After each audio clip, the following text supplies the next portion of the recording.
പ്രണയ വിവാഹം.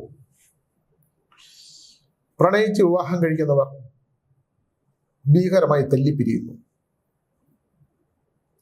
പരസ്പരം പൊരുത്തപ്പെടാൻ കഴിയാതെ ബദ്ധശത്രുക്കളായിട്ട് മാറും. നമ്മുടെ വിവാഹമോചന കോടതികളിൽ ചെന്നാൽ ഒരിക്കൽ നെഞ്ചോട് ചേർത്ത് പിടിച്ചവർ പുറംതിരിഞ്ഞു നിന്ന് പരസ്പരം നശിപ്പിക്കാൻ തുടങ്ങുന്നതായിട്ട് കാണാം. കുറ്റപ്പെടുത്തലുകൾ കാണാം. ആ കുറ്റപ്പെടുത്തലുകളെല്ലാം തന്നെ സത്യവും അസത്യവും ഒക്കെ ആവാം. പരസ്പരം വേർപെട്ടു പോകാൻ എന്തൊക്കെ മാർഗങ്ങളാണോ വക്കീൽ ഉപദേശിക്കുന്നത്, കക്ഷിയിൽ നിന്ന് ഭർത്താവിൽ നിന്നാണെങ്കിൽ, വരുമാനമില്ലാത്ത ഭർത്താവാണെങ്കിൽ പോലും കുട്ടികൾക്ക് ചെലവിന് കൊടുക്കാനും അല്ലെങ്കിൽ തൻ്റെ ജീവിതം നശിച്ചു പോയതിന് കാരണക്കാരനായ ഭർത്താവിൽ നിന്ന് പരമാവധി സാമ്പത്തികമായിട്ടുള്ള തുക ശേഷിക്കുന്ന കാലം സമ്പാദിച്ചു കൂട്ടാനല്ല നിലനിൽക്കാനായിട്ട് പണം സ്വീകരിക്കുന്നതുമൊക്കെ അതിനുവേണ്ടി എത്രയോ വർഷങ്ങൾ നമ്മൾ കോടതി വരാന്തകളിൽ നിൽക്കുന്നതായി കാണാം. ഭർത്താവിനൊരു നിവൃത്തിയില്ല എങ്കിൽ പോലും അയാളിലുള്ളത് അയാളുടെ അധ്വാനത്തിന്റെ ബാക്കി അയാളുടെ കുഞ്ഞിനും തൻ്റെ ജീവിതത്തിനും വേണമെന്ന് പറയുന്ന ഒരുപാട് ഭാര്യമാരുണ്ട്. എൻ്റെ ഒരു വിഷയം, ഒരു ഡോക്ടറെ കല്യാണം കഴിച്ച ഒരാൾ, അദ്ദേഹം എൻ്റെ ഒരു സുഹൃത്താണ്. അപ്പൊ അദ്ദേഹം ഈ പെൺകുട്ടിയെ കല്യാണം കഴിക്കാൻ പോകുന്ന കാലത്ത് ഈ അദ്ദേഹത്തിന്റെ അച്ഛൻ, ഈ പെൺകുട്ടിയുടെ അച്ഛൻ പറഞ്ഞു, എൻ്റെ മകളൊരു പ്രത്യേക സ്വഭാവമുള്ള കുട്ടിയാണ്, നിങ്ങൾക്കത് എത്ര ചേരും എന്നുള്ളത് എനിക്കറിയില്ല, അവരുടെ ഒരു സ്വഭാവ രീതി അനുസരിച്ച് നിങ്ങൾക്ക് പൊരുത്തപ്പെടാൻ പറ്റുമെങ്കിൽ മാത്രം വിവാഹം കഴിച്ചാൽ മതി എന്ന് ഈ പെൺകുട്ടിയുടെ അച്ഛൻ പറഞ്ഞതായിട്ട് എന്നോട് പറഞ്ഞു. എന്തായാലും വിവാഹം നടന്നു, ഇവർക്കൊരു കുട്ടിയുണ്ടായി. എന്തായാലും അവർ തമ്മിൽ പൊരുത്തപ്പെടാൻ പറ്റാത്ത തരത്തിലുള്ള ഭീകരമായ ദാമ്പത്യ പ്രശ്നങ്ങളുണ്ടായി. സാമ്പത്തിക വിഷയമല്ലായിരുന്നു, ദാമ്പത്യ പ്രശ്നങ്ങളുണ്ടായി. അദ്ദേഹം ഒരു മകനെ പോലെ ഞാൻ കരുതുന്ന ആളാണ്.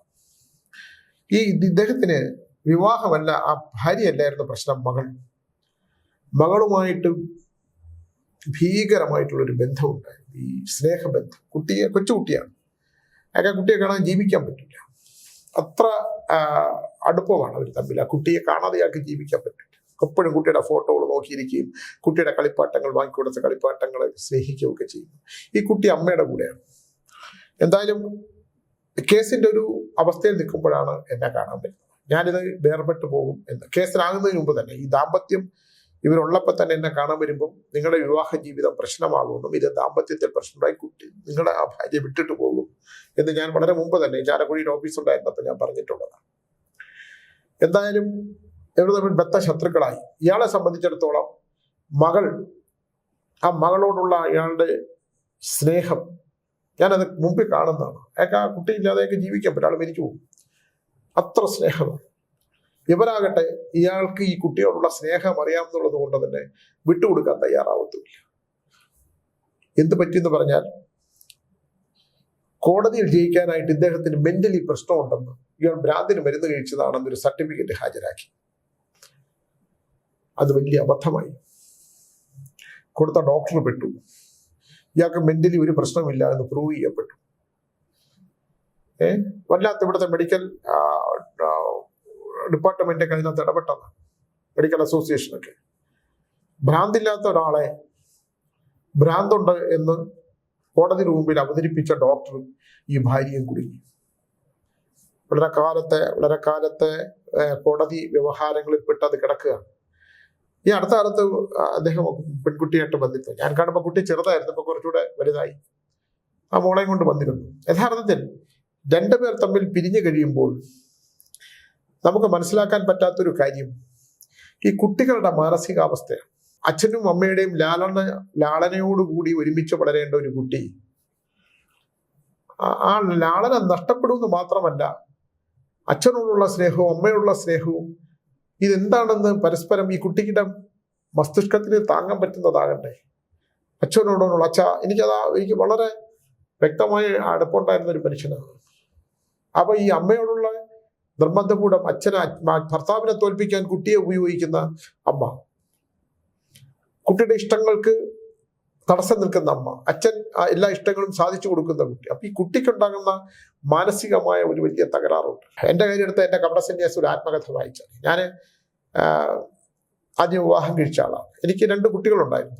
ആ കുട്ടികളോടുള്ള ഒരു അച്ഛൻ്റെ സ്നേഹം അനുഭവിക്കാൻ പറ്റാതെ ഞാൻ കേസിലൊന്നും പോയിട്ടില്ല. കാരണം ഒന്നും നമുക്ക് പിടിച്ചു വാങ്ങാൻ പറ്റില്ല. ഈ സ്നേഹം എന്ന് പറയുന്നത് ഉള്ളിൽ നിന്ന് ഉത്ഭവിച്ചു വരേണ്ടതാണ്. ആ കുട്ടികളുടെ മുമ്പിൽ അച്ഛൻ എന്താണ് എന്നുള്ളതൊന്നും ഇവിടെ ചിത്രമില്ല. കുഞ്ഞുങ്ങളുടെ മനസ്സിൽ ഉണ്ടാകാവുന്ന കുട്ടികളാണ്, അവരെന്ത് ചിന്തിക്കുന്നു, എങ്ങനെ ചിന്തിക്കുന്നു. അപ്പോൾ ഞാൻ എന്താ ചിന്തിച്ചെന്ന് പറഞ്ഞാൽ, കുട്ടികൾ അമ്മയോടൊപ്പം വളർന്നോട്ടെ. അച്ഛൻ മരിച്ചു പോയാൽ എന്ത് ചെയ്യും? ഒരു അപകടത്തിൽ അച്ഛൻ മരിച്ചു പോയാൽ കുട്ടികൾ ജീവിക്കില്ലേ? അച്ഛൻ മരിച്ചതായിട്ട് കരുതിക്കോളാം. എന്തിനാണ് കോടതി വരാന്തയിൽ പോയിട്ട് ഈ കുട്ടികളെ ഇങ്ങനെ പിച്ച് ചീന്തുന്നത്? അവരുടെ മനസ്സിനെ എന്തിനാണ് തകർക്കുന്നത്? ഇല്ലേ? എത്രയോ കുട്ടികൾ ജന്മം കൊണ്ട്, കുട്ടികളെ ഗർഭാവസ്ഥയിൽ തന്നെ ഭർത്താവ് മരിച്ചു പോകുന്ന, അല്ലെങ്കിൽ കുട്ടികളുടെ അച്ഛനെ അനുഭവിക്കാൻ യോഗമില്ലാത്ത കുട്ടികളുണ്ടെങ്കിൽ മൃത്യു സംഭവിക്കുന്നതുണ്ട്.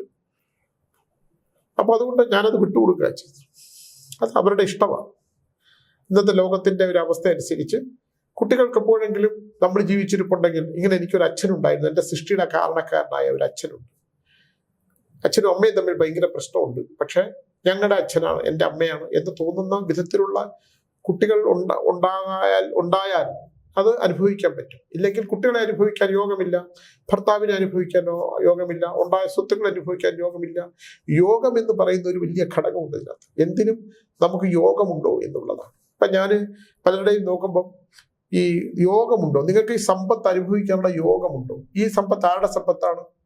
അച്ഛനപ്പന്മാരുണ്ടാക്കിയ സമ്പത്താണോ, നിങ്ങളുണ്ടാക്കിയ സമ്പത്താണോ? നിങ്ങളുടെ സമ്പത്തുണ്ടാക്കിയ സമ്പത്ത് എന്തെങ്കിലും നിങ്ങൾക്ക് അനുഭവിക്കാനുള്ള യോഗമുണ്ടോ?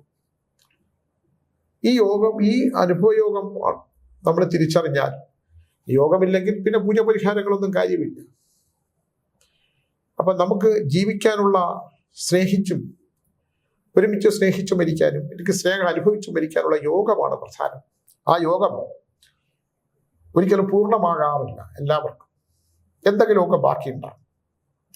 അപ്പം ഒന്നിൽ നിന്ന് കിട്ടാത്ത മറ്റൊരാളിൽ നിന്ന് കിട്ടും. ഇപ്പൊ ഞാൻ 2ാമതൊരു വിവാഹം കഴിച്ചപ്പോൾ ആ സ്ത്രീയിൽ നിന്ന് എനിക്ക് എല്ലാം അവരാണ്. സ്നേഹവും കരുതലും ജീവിതവും ഒക്കെ മറ്റൊരാളിൽ നിന്ന് കിട്ടി. അപ്പൊ അത് പൂർണ്ണമാവുകയാണ്. അതുകൊണ്ട് മറ്റൊരു വിധിയുടെ ഭാഗമാണ്. ഇത്തരത്തിലുള്ള ജീവിതാനുഭവങ്ങൾ പരസ്പരം തിരിച്ചറിഞ്ഞ് മനസ്സിലാക്കിയും, പ്രത്യേകിച്ച് പ്രണയ വിവാഹങ്ങൾ ഭയങ്കര ട്രാജഡിയായിട്ട് അവസാനിക്കുകയാണ്. അപ്പൊ അതുകൊണ്ട് നിങ്ങൾ പ്രണയിക്കുന്നതിന് മുമ്പ് പരസ്പരം മനസ്സിലാക്കി തിരിച്ചറിഞ്ഞ് പോരായ്മകൾ ഇതാണ്, എൻ്റെ പോരായ്മകൾ ഇതാണെന്ന്, എൻ്റെ ഈ പോരായ്മകൾ മനസ്സിലാക്കാനുള്ള കഴിവ് എൻ്റെ കൂടെയുള്ള എന്നോടൊപ്പം ജീവിക്കാൻ ആഗ്രഹിക്കുന്ന സ്ത്രീക്കോ, അല്ലെങ്കിൽ സ്ത്രീക്കോ, സ്ത്രീക്ക് പുരുഷനോ പരസ്പരം ചിന്തിച്ച് മുന്നോട്ട് പോയാൽ വലിയ അല്ലലില്ലാതെ ഒരു ജീവിതം നയിക്കാൻ കഴിയും. നമുക്ക് രോഗദുരിതങ്ങളില്ലാതെ, സംഘർഷങ്ങളില്ലാതെ ഈ ഭൂമിയിൽ നിന്ന് പോകാൻ കഴിയുമെന്ന് പറഞ്ഞുകൊണ്ട് നിർത്തുന്നു. നമസ്കാരം.